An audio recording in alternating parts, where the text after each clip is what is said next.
Hello students, welcome to our SR Genius Academy. I am Shivani Guzar and we will see our first chapter in biology, reproduction in lower and higher plants. तर biology मधला हा तुमचा पहिला chapter आहे जो की आपण आज इथे शिकणार आहोत. तर आता तुम्हाला याचं प्रिव्हियस नॉलेज तर असणारच आहे. काय आहे? Reproduction in lower and higher plants. कोणामधलं रिप्रोडक्शन आहेत? तर प्लांट्स मधलं. लोअर पण आहेत आणि हायर प्लांट मधलं. तर आता पहिल्यांदा बघूयात रिप्रोडक्शन म्हणजे काय. बघा, तुम्ही 9th ला 10th ला आणि 11th ला सुद्धा what is mean by reproduction हे तुमच्या कन्सेप्ट क्लिअरच असतील. तर आज आपल्याला इथे बघायचे रिप्रोडक्शन इन प्लांट मधलं रिप्रोडक्शन बघायचे. आता what is the meaning of reproduction? Re means again and production means formation. Again and production means what? Formation. तर बघा, जनरली आपण जर शब्दाची आपल्या बायोलॉजीमध्ये शब्दाच्या शब्द तोडून जर आपण अभ्यासलं आपलं बायोलॉजी तर आपल्याला खूप इझी प्रकारे शिकता येईल. म्हणून मी तुम्हाला इथे रिप्रोडक्शनचा मीनिंग सांगण्याचा प्रयत्न केला. त्या वर्डला काय केलं आपण? त्याला कट केलं. काय केलं? Re means again and production means what? तर फॉर्मेशन. तर याचा मीनिंग आहे again and again formation of new species called as reproduction. नंतरला कोणामधलं करायचंय रिप्रोडक्शन? लोअर किंवा हायर प्लांट्स मधलं. छोट्यातल्या छोट्या प्लांट सुद्धा रिडिवाइड्स होऊन काय होणार? त्याचं पुढे फॉर्मेशन ऑफ न्यू स्पेसीज होणार. म्हणजे एका झाडापासून दुसरं झाड तयार होणार.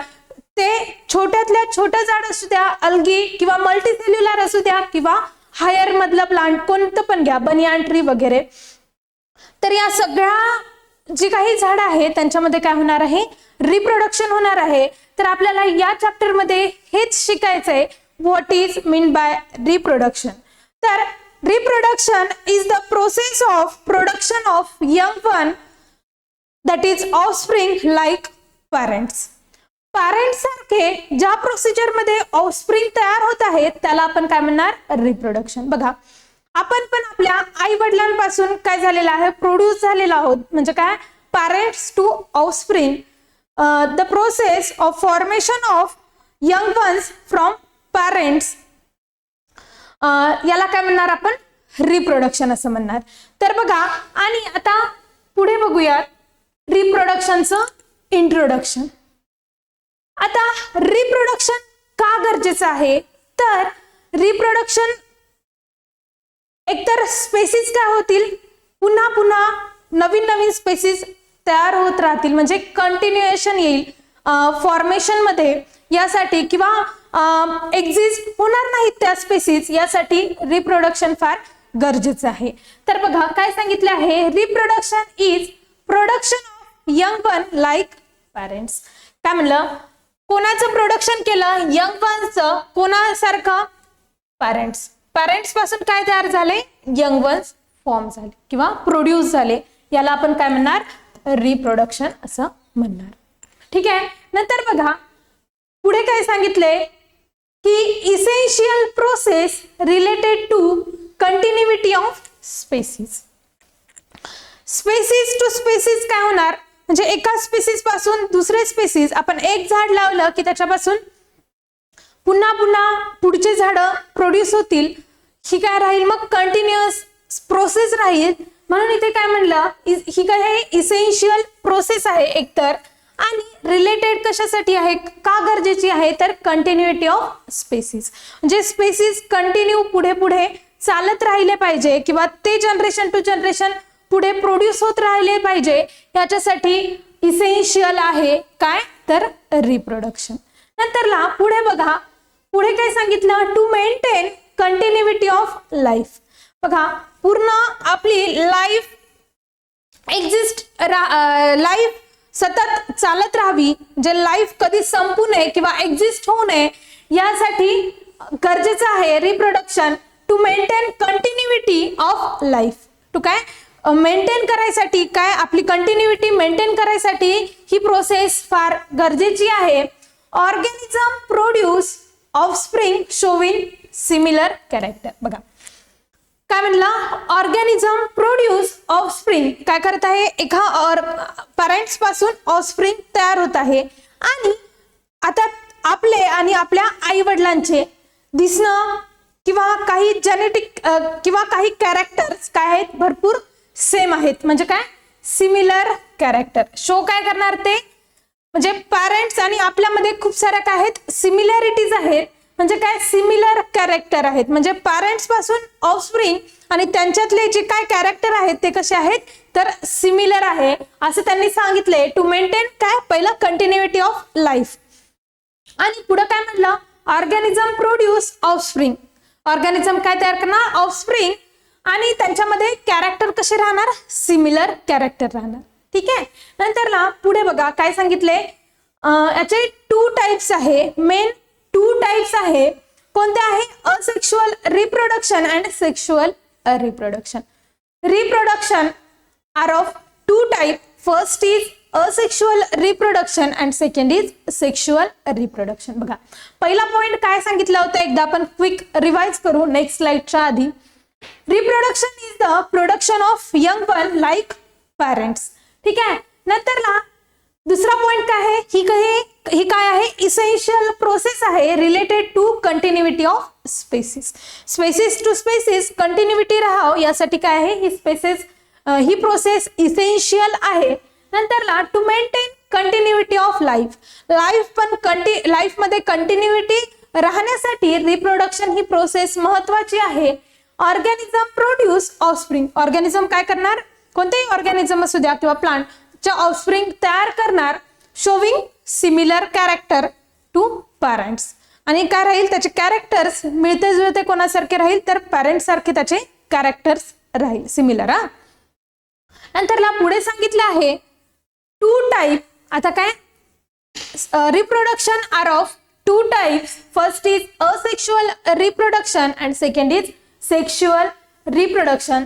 त्याच्या आधी एकदा पुन्हा जे पॉइंट्स होते त्यालाच एकदा इथे पुन्हा रिवाइज करूयात. बघा ते काय सांगितले, reproduction is the production of young one like parents. कोणासारखे असणार, पॅरेंट्स सारखे असणार. जे काही ऑफस्प्रिंग किंवा जे काही यंग वन्स आहेत ते त्यांच्या पॅरेंट्स सारखे असणार. आणि या प्रोसेसला काय म्हणणार आपण रिप्रोडक्शन. नंतरला पुढचा पॉइंट बघा, reproduction is essential process as it leads to continuation of species as well as maintain the continuity of life. To maintain काय continuity of life maintain करण्यासाठी essential process आहे रिप्रोडक्शनची. नंतरला पुढे सांगितलं each organism has its own particular method of reproduction. प्रत्येक organism मध्ये वेगवेगळ्या प्रकारच्या method आहे. आताच आपण बघितलं काय सेक्शुअल मेथड आणि असेक्शुअल मेथड. असेक्शुअल मध्ये पण खूप वेगवेगळ्या प्रकारच्या मेथड आहे, बडिंग, कटिंग यासारख्या मेथड आहे किंवा टिश्यू कल्चर यासारख्या मेथड आहे. म्हणजे प्रत्येक ऑर्गॅनिझम मध्ये काय आहे थोड्या वेगवेगळ्या प्रकारच्या मेथड्स आहे रिप्रोडक्शनच्या. नंतरला पुढे काय सांगितले बघा, all these methods are generally falls into 2 categories.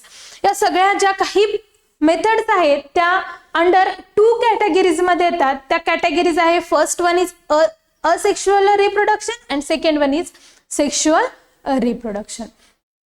तर आपल्याला हे पण पॉइंट्स आय होप तुम्हाला सगळे पॉइंट्स क्लिअर झाले असतील. आता पहिल्यांदा काय म्हणलं, reproduction is the production of young one like parents. त्याच्यातला पॉइंट सांगितला, reproduction is essential process at it leads to continuation of species as well as to maintain the continuity of life. नंतर पुढे सांगितलं, each organism has its own particular method of reproduction. प्रत्येक organism मध्ये काय वेगवेगळ्या प्रकारच्या methods आहेत.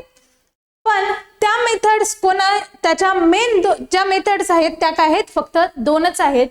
काय म्हणलं, all these method generally falls into 2 categories. First one is asexual reproduction and second one is sexual reproduction. तर बघा हे तर तुम्हाला कळले. नंतर बघा असेक्शुअल रिप्रोडक्शन म्हणजे काय आपण इथे ते बघणार आहोत. Fusion of two compatible gametes or sex cell is not involved. काय सांगितलं इथे आपल्याला की fusion of two compatible gametes. आता कंपॅटिबल गॅमेट्स म्हणजे काय बघा. आपण कॅट डॉग यांचं काय केलं, हायब्रिड केलं. ठीक आहे.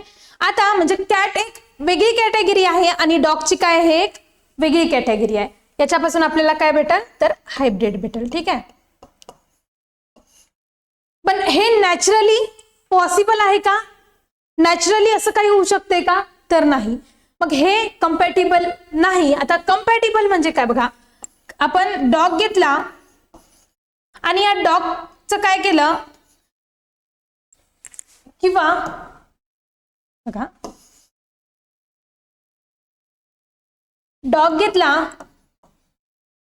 Cross with dog. बघा एक काय घेतला आपण फिमेल डॉग आणि mail dog and cross of both the gametes of dog and dog, male dog and female dog to produce the offspring that is puppy, called as compatible gametes, called as compatible gametes or sex cells. means काय केलं आपण इथे, suppose dog आणि dog घेतला, त्याच्या एक female कडून आणि मेल कडून, मेल डॉग कडून आणि फिमेल डॉग कडून काय आल्या, त्याचे गॅमेट्स आले आणि त्याला फ्यूज करून पपी तयार झाला. म्हणजे इथे काय होतं, एकाच कॅटेगरी मधले काय मेल आणि फिमेल मधले आपण काय घेतले, गॅमेट्स घेतले आणि त्याच्यापासून एक न्यू इंडिव्हिज्युअल तयार झाला, त्याला काय म्हणलं पपी. म्हणजे काय हे झालं compatible gametes or sex cells. ठीक आहे. तर इथे याचा मीनिंग असा होतो. तर आय होप तुम्हाला हे व्यवस्थित क्लिअर झालं असेल. तर बघा पुढे काय सांगितले,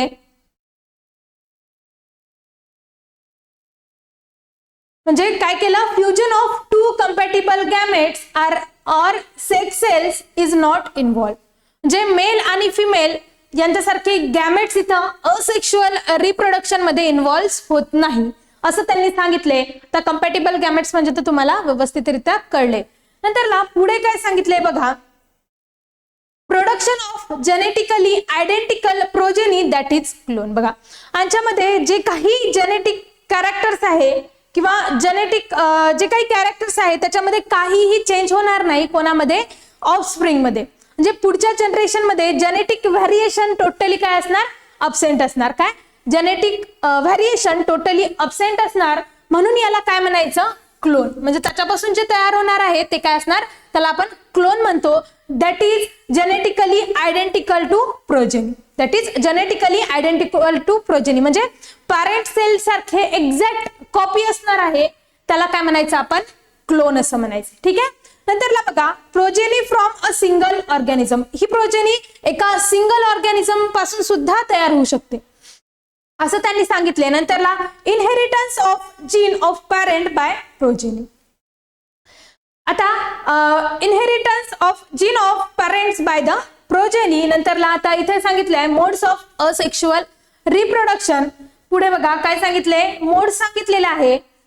पहिलं काय आहे, फ्रॅगमेंटेशन.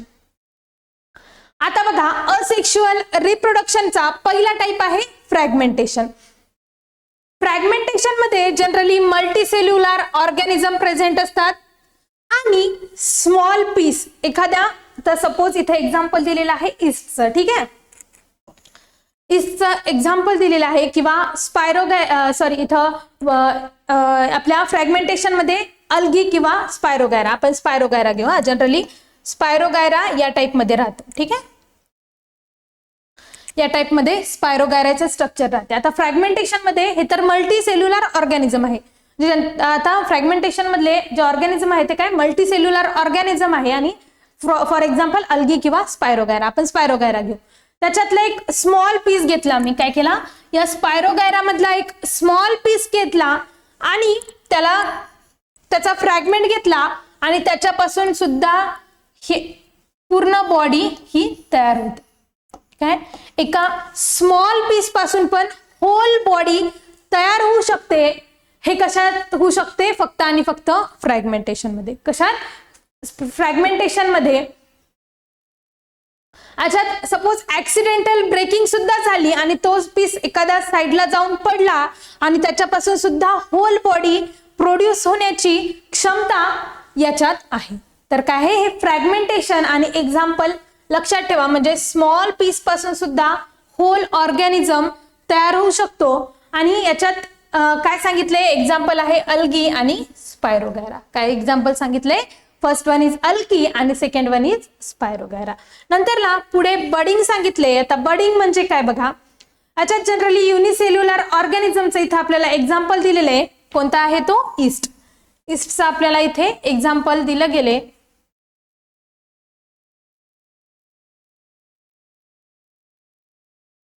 बघा आता हे याच्यातले बडिंग तसंच केलं आपण. युनिसेल्युलर ऑर्गॅनिझमचं केले.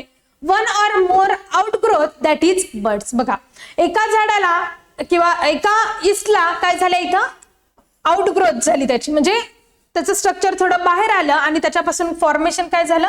बर्डचं formation, that is new bird. इथे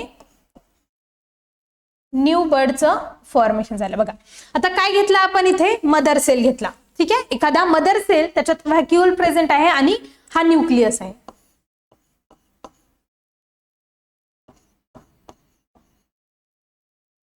हा न्यूक्लियस आहे. हा वाला जो सर्कल दिसतोय तो न्यूक्लियस आहे. आता इथे काय केलं? हा मदर सेल आहे, त्याच्यापासून पहिले इथे न्यूक्लियसचं डिव्हिजन झालं, म्हणजे न्यूक्लियस पुढे सरकला आणि त्याच्यापासून डेव्हलपिंग बर्डची ग्रोथ झाली. नंतर आता ह्या डेव्हलपिंग बर्ड पासून टोटल न्यू बर्ड तयार झालं. पण हे न्यू बर्ड काय आहे? तिथे मदर सेलला अटॅच आहेत. जेव्हा ते मॅच्युअर होईल, त्याच्यात कम्प्लीट कॅपॅसिटी येईल किंवा कॅपेबिलिटी येईल कशाची? पुढं कट डाऊन होऊन न्यू म्हणजे न्यू ईस्ट तयार व्हायची, तेव्हा कुठे ते काय होईल? डिटॅच होईल ज्या मदर सेल पासून. ठीक आहे, या मदर सेल पासून काय होईल? ते डिटॅच होईल. मग इथे काय केलं आपण? Developing bird. बघा तुम्हाला दिसते याला काय आहे? पॅरेंट सेलला अटॅचच आहे डेव्हलपिंग बर्ड. नंतरला इथे न्यू बर्ड तयार झालं पुढच्या स्टेपमध्ये. आणि मग याचा स्वतंत्र असा त्या न्यू बर्ड मध्ये त्याचा न्यूक्लियस सुद्धा आहे. नंतरला वेल डेव्हलप झाल्यानंतर ते काय होईल? डिटॅच होईल आणि त्याच्यापासून एक न्यू बॉडी तयार होईल. ते बर्ड काय होईल? डिटॅच होईल त्या पॅरेंट सेल पासून आणि त्याच्यापासून न्यू ईस्ट काय होईल? फॉर्मेशन होईल ईस्टचं. किंवा आणखी तुम्हाला एक पुढे सांगितले काय झालं? आता इथं एक न्यू बर्ड घेतलं आणि असेच काय झाले? एकावर एक खूप सारे बर्ड पण तयार झाले, दॅट इज डॉटर बर्ड. त्याला काय म्हणलं? डॉटर बर्ड म्हणलं. आणि नंतर मग थोडे ते मॅच्युअर झाल्यानंतर काय होईल? त्या पॅरेंट सेल पासून डिटॅच होईल आणि त्यांची न्यू आउट ग्रोथ तयार होईल किंवा न्यू ग्रोथ तयार होईल. तर याला काय म्हणायचं? बडिंग. नंतरला तुमच्या बुक मधलं इथे एक एक्झाम्पल दिले की रिप्रोडक्शन ऑफ ईस्ट. काय केलं? इथं एक सेल घेतला, ईस्ट सेल. त्याचा इथे तुम्हाला डेव्हलपिंग बर्ड होत असताना इथं डायरेक्ट न्यूक्लियसचं डिव्हिजन दाखवलं. नंतरला काय केलं? इथं त्याला न्यू बर्ड तयार झालं आणि त्याच्यामध्ये त्याचा सेपरेट न्यूक्लियस सुद्धा होता. आणि नंतरला इथं चेन ऑफ बर्ड्स तयार झाल्या. काय झाल्या? चेन ऑफ बर्ड्स तयार झाल्या. हे पण एक्झाम्पल कशाचं आहे? बडिंगचं. जनरली तुम्हाला एक्झाम मध्ये असं विचारलं जातं की मोड ऑफ असेक्शुअल रिप्रोडक्शन किंवा type of asexual reproduction. Generally तुम्ही मग काय लिहिसाल? फ्रॅगमेंटेशन वगैरे त्याचे पॉइंट्स लिहायचे आणि मेन एक्झाम्पल लिहायचे. काय लिहायचे? हे एक्झाम्पल लक्षात ठेवा आतापासूनच. तर आता बडिंगचं एक्झाम्पल काय होतं? ईस्ट. बडिंगचं एक्झाम्पल काय आहे? ईस्ट. काय आहे बडिंग? युनिसेल्युलर ऑर्गॅनिझम आहे, वन ऑर मोर आउटग्रोथ तयार झाल्या, दॅट इज बर्ड. आणि एक्झाम्पल काय आहे? तर ईस्ट आहे. पुढे बघा, पुढे स्पोअर फॉर्मेशन. बघा आता स्पोअर फॉर्मेशन होत असताना दोन टाईपचे स्पोअर फॉर्म होत असतात जनरली, एक अल्गल आणि एक फंगल. तर आता इथे तुम्हाला क्लामॅडोमोनासचं एक्झाम्पल दिलं आहे, ते अल्गल जो स्पोअर आहे.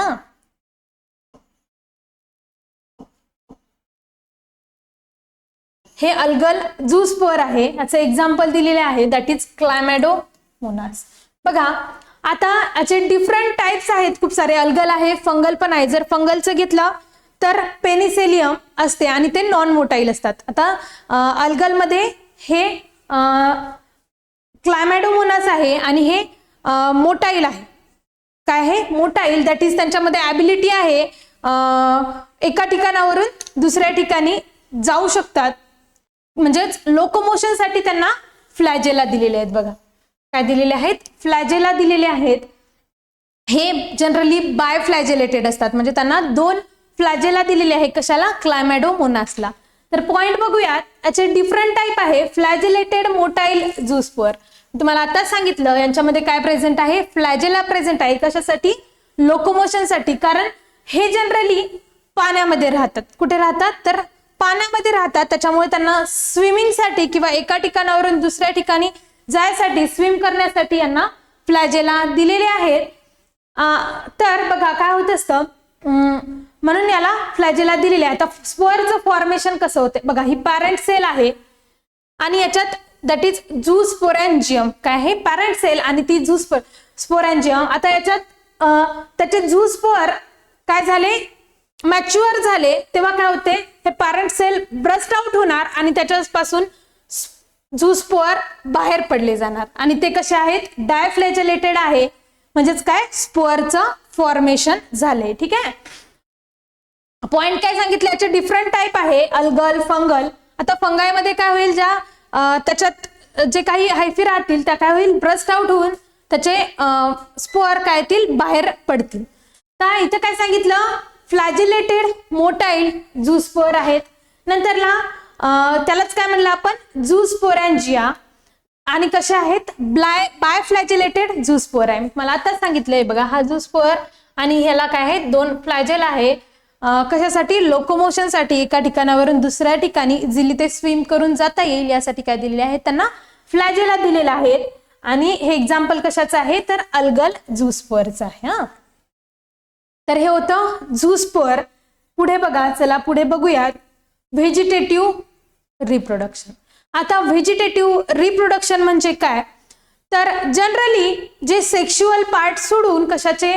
फ्लावर किंवा फ्रूट सोडून प्लांट मधलं जे बाकीचे पार्ट्स आहे, फॉर एक्झाम्पल रूट, स्टेम किंवा लिव्स, याच्यापासून जे प्रोडक्शन होते न्यू प्लांटचं, त्याला आपण व्हेजिटेटिव्ह रिप्रोडक्शन असं म्हणतो.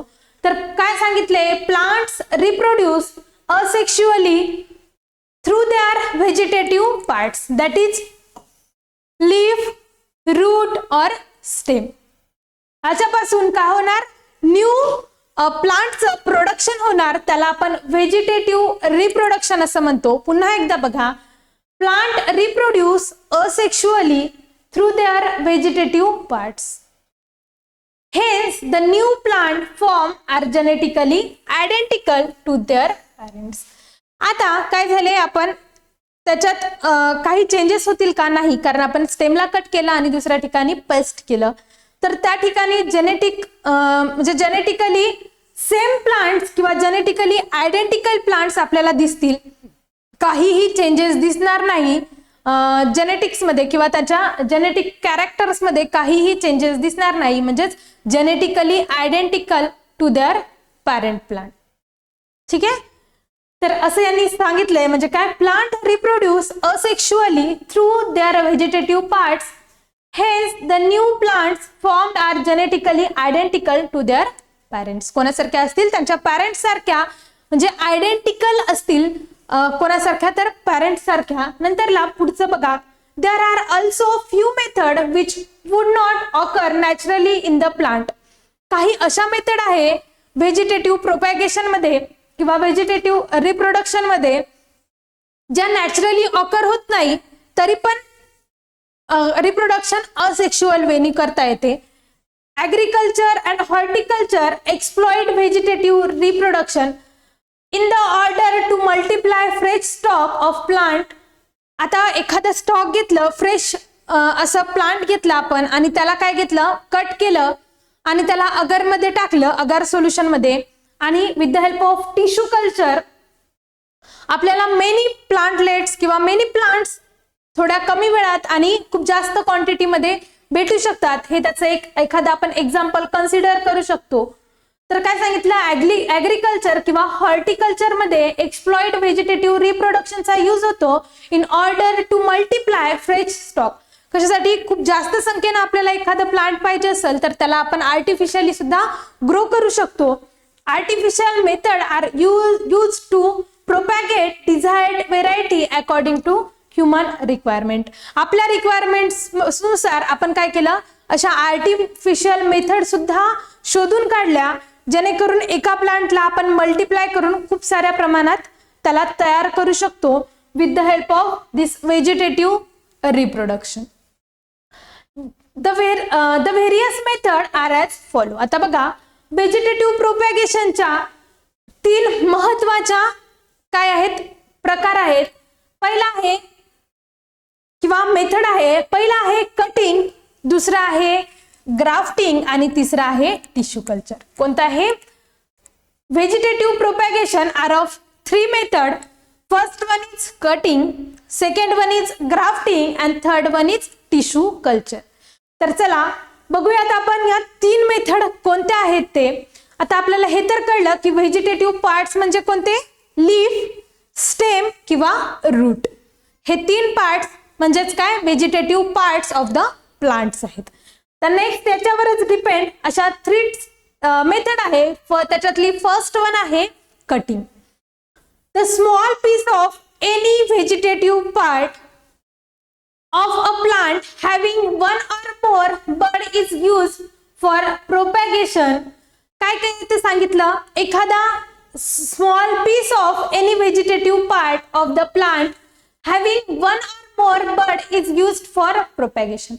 एखादा व्हेजिटेटिव्ह पार्ट कशाचा, प्लांटचा, दॅट इज रूट असू शकतो, स्टेम असू शकतं किंवा ते लीफ असू शकतं, ते घेऊन आपण एखादा न्यू प्लांट ग्रो करत आहोत किंवा त्याच्यापासून एखादा न्यू प्लांट ग्रो होत आहे, त्याला आपण कटिंग असं म्हणतो.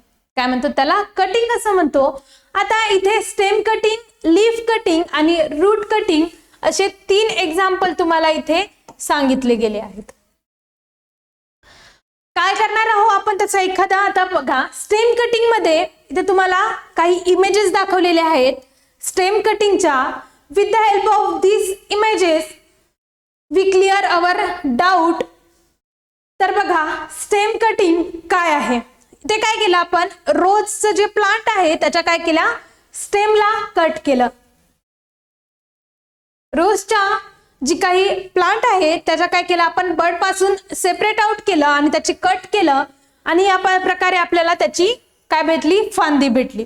आता या फांदीला आपण काय केलं, जमिनीमध्ये पेस्ट केलं किंवा एखाद्या कुंडीमध्ये पेस्ट केलं आणि आपण जर काही दिवसांनी बघितलं तर त्याला काय आले, न्यू प्लांट, न्यू लीव्स आलेत. काय आले, न्यू लीफचं प्रोडक्शन झालं आणि नंतर काही म्हणजे खूप साऱ्या दिवसानंतर आपण बघितलं तर त्याला न्यू असे सुंदर रोजचे फ्लावर्स आलेले दिसतील.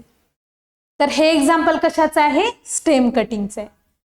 तर काय सांगितलं इथं आपण, स्टेम कटिंग मध्ये कोणता आहे, म्हणजे स्टेम घेतलं एखाद्या झाडाचं, त्याला कट केलं, नंतर काय केलं, मातीमध्ये पेस्ट केलं आणि त्याच्यापासून आपल्याला न्यू एकदम हेल्दी प्लांट मिळालं. तर हे कशात येणार मग, स्टेम कटिंग मध्ये. आता लीफ कटिंग म्हणजे काय, आता याचं एक्झाम्पल आहे सॅन्सेवेरिया. सॅन्सेवेरियाचं प्लांट किंवा त्याच्यात बघा आपण तुमच्या आजूबाजूला जे काही प्लांट आहेत ते पण तुम्ही कन्सिडर करू शकता. एखाद्या प्लांटचा आपण लीफ घेऊन आलो आपल्या शेजाऱ्यांच्या घरून आणि ते आपल्या घरी आणून काय केलं, पेस्ट केलं, तर त्याच्यापासून एक न्यू प्लांट आपल्याला भेटलं. ते एक्झाम्पल आहे लीफ कटिंगचं. म्हणजे काय केलं आपण, लीफला कट केलं आणि ते मातीत पेस्ट केलं, त्याच्यापासून आपल्याला न्यू प्लांट ग्रो झालं with the help of this leaf. आता इथे सॅन्सेवेरिया हे एक्झाम्पल दिलेलं आहे. Sansevieria is the example of leaf cutting. नंतर पुढे आणखी एक एक्झाम्पल सांगितलं रूट कटिंगचं. बघा आता रूट कटिंग मध्ये ब्लॅकबेरी त्याचं एक्झाम्पल आहे. आता एखाद्या झाडाचं काय केलं आपण, रूटला कट केलं त्याच्या मुळाला कट केलं आणि मूळ घरी आणून लावलं किंवा घरी आणून मातीत रोवलं, तर या रूट पासूनच काय झालं, न्यू प्लांटची ग्रोथ झाली किंवा न्यू प्लांट डेव्हलप झालं. तर हे एक्झाम्पल आहे रूट कटिंगचं. कशाचे हे एक्झाम्पल रूट कटिंगचं आहे. आणि एक्झाम्पल फक्त तेवढे लक्षात ठेवा, ब्लॅकबेरी. म्हणजे आपण एखाद्या रूट घेतलं आणि त्याच्यात छोटासा कट करून रूट आणला आणि तो काय केला, मातीत पेस्ट केला आणि रूट पासून पूर्ण झाड तयार झालं. हे काय आहे, रूट कटिंगचं एक्झाम्पल आहे. ठीक आहे. मग आता स्टेम कटिंग, लीफ कटिंग आणि रूट कटिंग हे तुम्हाला आय होप सगळे डाऊट्स क्लिअर झाले असतील.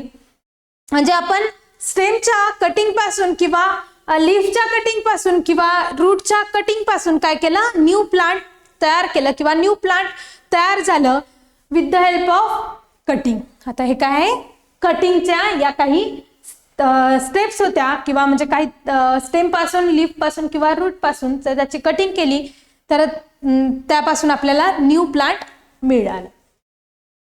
पुढे सांगितले ग्राफ्टिंग. आता ग्राफ्टिंग म्हणजे काय बघा, here parts of two plants are jointed in a such a way that they grow a one plant. बघा, दोन झाडं आपण खूप साऱ्या अशा हायब्रिड व्हेरायटीज बघतो किंवा काही अशा व्हेरायटीज बघतो, दॅट इज ग्राफ्टिंग केलेले प्लांट्स जनरली मार्केटमध्ये खूप सारे आपल्याला मिळतात.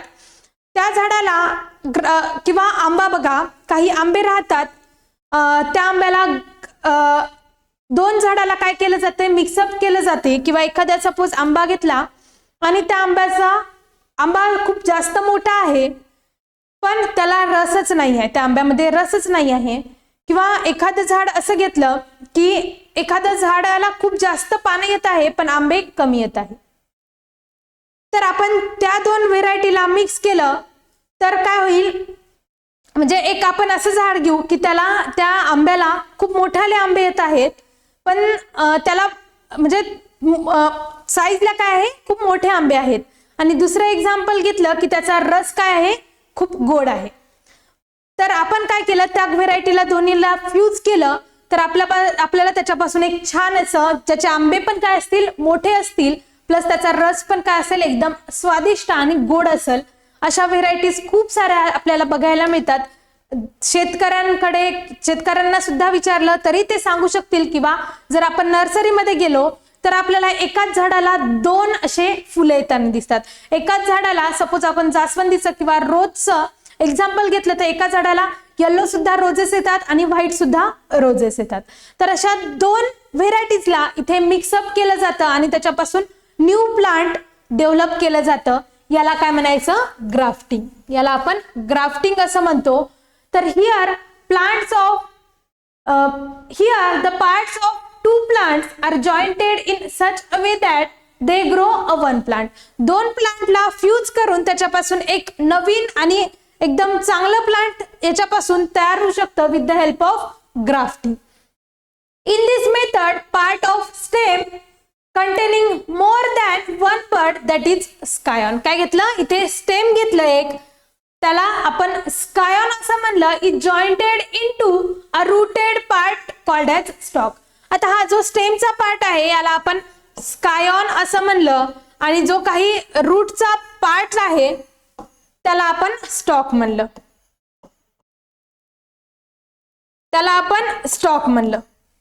तर अशा दोन पार्टला काय केलं आपण, फ्यूज केलं. म्हणजे स्कायॉनला आणि स्टॉकला, आणि त्याच्यापासून आपण एक न्यू ग्राफ्टिंग प्लांट काय केलं, डेव्हलप केलं.